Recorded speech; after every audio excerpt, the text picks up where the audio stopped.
Mateus, capítulo 13. Instantes depois, Jesus deixou a casa e assentou-se à beira da praia. Não demorou muito e uma multidão ajuntou-se à sua volta, obrigando-o a entrar num barco. Usando o barco como púlpito, contou uma história ao povo. O que vocês acham? Um agricultor estava semeando. Enquanto fazia seu trabalho, algumas sementes caíram pelo caminho, e as aves as comeram. Outras caíram no meio dos pedregulhos. Brotaram rapidamente, mas não aprofundaram raízes. Com o calor do sol, secaram tão rapidamente quanto haviam brotado. Outras ainda caíram no meio das ervas daninhas. As sementes chegaram a brotar, mas foram sufocadas. Por fim, algumas, porém, caíram em boa terra e produziram uma colheita que superou todas as expectativas. Vocês estão entendendo? Os discípulos perguntaram: por que contar histórias? Ele respondeu: vocês já ouviram bastante a respeito do reino de Deus. Conhecem as suas verdades, mas nem todos tiveram esse privilégio. Quando alguém tem o coração preparado, a compreensão é real. Mas se não houver receptividade no coração, logo desaparece. Por isso conto histórias. Meu objetivo é criar disposição, levar o povo a receber a mensagem. Nas condições em que se encontram, eles ficarão ouvindo até o dia do juízo e não entenderão nada. Vão ficar irritados por ouvir tanto e não entender coisa alguma. Que não se repita a previsão de Isaías. Seus ouvidos estão abertos, mas não entendem uma palavra. Seus olhos estão abertos, mas não veem nada. Esse povo é cabeça dura. Eles tapam os ouvidos com os dedos para não ter de escutar. Eles fecham os olhos para não serem obrigados a ver. E assim evitam ficar comigo face a face e me deixar curá-los. Vocês, no entanto, têm olhos abençoados por Deus. Olhos que veem e ouvidos abençoados por Deus. Ouvidos que ouvem. Muita gente, profetas e crentes humildes, daria qualquer coisa para ver o que vocês estão vendo e ouvir o que vocês estão ouvindo, mas nunca tiveram chance. Reflitam sobre a história do agricultor e as sementes. Quando alguém ouve as novas do reino e não se apropria delas, elas permanecem na superfície. Então vem um maligno e as arranca do coração do ouvinte. Essa é a semente que o agricultor espalhou pela estrada. A semente lançada nos pedregulhos corresponde àquele que ouve e instantaneamente recebe a mensagem com grande entusiasmo. Mas a palavra não cria raízes. Assim, diante de alguma dificuldade ou quando passa a emoção, a mensagem é esquecida e não sobra nada. A semente lançada no meio das ervas daninhas é aquele que ouve a mensagem do reino, mas é vencido pela preocupação e pela ilusão de manter o que tem e de ganhar mais. A mensagem é sufocada e não sobra nada. A semente lançada na terra boa é a pessoa que ouve a palavra e a acolhe, e a colheita supera todas as expectativas. Ele contou outra história. O reino de Deus é semelhante a um fazendeiro que plantou semente de boa qualidade em suas terras. Na mesma noite, enquanto os empregados dormiam, seu rival misturou sementes de ervas daninhas aos grãos de trigo e fugiu antes do amanhecer. Os primeiros brotos surgiram e o grão começou a crescer, mas a erva daninha também apareceu.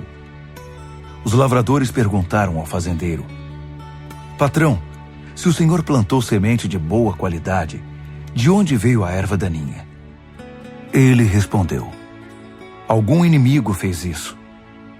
Devemos arrancar as ervas daninhas? Quiseram saber os lavradores. Ele respondeu: não, pois se arrancarem as ervas daninhas, vocês vão arrancar o trigo também. Deixe que cresçam juntos até a época da colheita.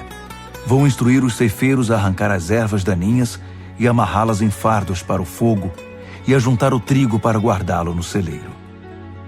Outra história. O reino de Deus é como a semente de mostarda plantada por um agricultor.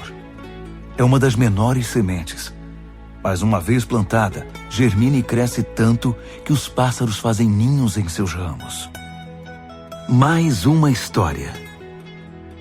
O reino de Deus é como o fermento que uma mulher põe na massa para fazer muitos pães, e fica esperando a massa crescer. Tudo o que Jesus fez naquele dia foi contar histórias. Uma longa tarde de histórias. Também foi o cumprimento de uma profecia. Abrirei minha boca e contarei histórias. Trarei a público coisas ocultas desde o primeiro dia da existência do mundo. Jesus dispensou o povo e foi para casa. Os discípulos então pediram: explica-nos a história das ervas daninhas na lavoura. Ele explicou: o agricultor que tem a semente pura é o Filho do Homem. O campo é o mundo. As sementes verdadeiras são súditos do reino.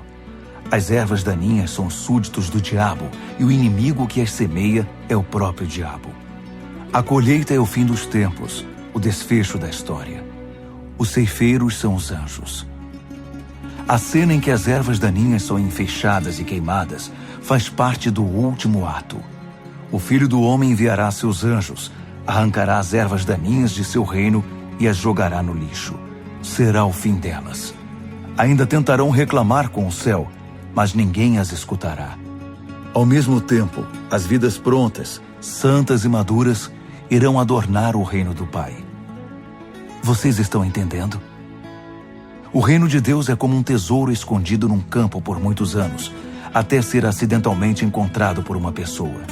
Ela fica eufórica com a descoberta e vende tudo o que possui a fim de reunir a quantia necessária para comprar aquele campo. O reino de Deus também é como um comerciante de joias que busca as melhores pérolas. Um dia encontra a pérola perfeita e imediatamente vende tudo o que possui para comprá-la. O reino de Deus também é como uma rede de pesca lançada ao mar que apanha toda espécie de peixes. Quando está cheia, é puxada até a praia. Os peixes bons são recolhidos e guardados no tonel. Os que não estão bons são jogados fora. Assim será feito no desfecho da história. Os anjos virão, separarão os peixes ruins e os jogarão fora. Haverá muita reclamação e desespero, mas isso não vai fazer nenhuma diferença. Jesus perguntou: vocês estão entendendo? Eles responderam: sim. Ele acrescentou: então vocês já devem ter notado que o aluno bem instruído no reino de Deus é como o proprietário de uma loja que tira da prateleira o que necessita, novo ou usado, no momento em que precisa. Jesus terminou de contar essas histórias e partiu dali. Voltou para sua cidade e começou a ensinar na sinagoga. Os ouvintes ficaram impressionados. Ele é muito bom, comentavam.